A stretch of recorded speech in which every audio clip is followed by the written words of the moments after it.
சொந்தமாக YouTube channel நடத்த வேண்டுமா? நீங்களும் பிரபல ஆங்கர் ஆக வேண்டுமா?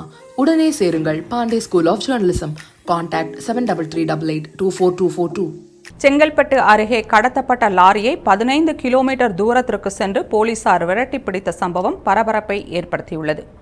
செங்கல்பட்டு மாவட்டம் கேளம்பாக்கம் பகுதியைச் சேர்ந்த அன்பு என்பவர் சொந்தமாக லாரி வைத்துள்ளார். அவரது ஓட்டுநர் கமலக்கண்ணன் என்பவர் செங்கல்பட்டு பகுதியில் இருந்து கட்டுமான பொருட்களை ஏற்றிக்கொண்டு வண்டலூர் நோக்கி சென்று கொண்டிருந்தார்.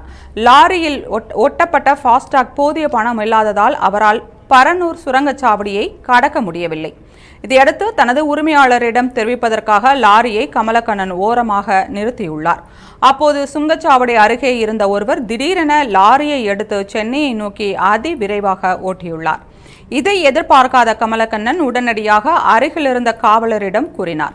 இந்த தகவலை போலீசார் வாக்கி டாக்கி மூலம் தெரிவித்தனர். சிங்கப்பெருமாள் கோவில் அருகே பாலமுருகன், லோகேஷ் காந்தி, மோகன் ஆகிய போலீசார் தடுப்புகளை வைத்து லாரியை தடுக்க முயற்சித்தும் தடுக்க முடியவில்லை. பின்னர் இருசக்கர வாகனத்தில் ஒருபுறம் போலீசார் லாரியை பின்தொடர்ந்து கொண்டிருக்க ஒரு காவலர் ஓடிக்கொண்டிருந்த லாரியில் ஏறி ஓட்டுநரை இறக்க முயற்சித்தார். சுமார் 15 கிலோமீட்டர் தூரம் சென்ற பின்னர் ஒரு தடுப்பு சுவரில் மோதி லாரி நின்றது. இதையடுத்து லாரியை ஓட்டியவரை பிடித்த போலீசார் விசாரித்ததில் அவர் பாளையங்கோட்டையைச் சேர்ந்த சுபாஷ் என்பதும் 2 நாட்களாக சுங்கச்சாவடி அருகே மனநலம் பாதிக்கப்பட்டவர் போல சுற்றித் திரிந்ததும் தெரிய வந்தது.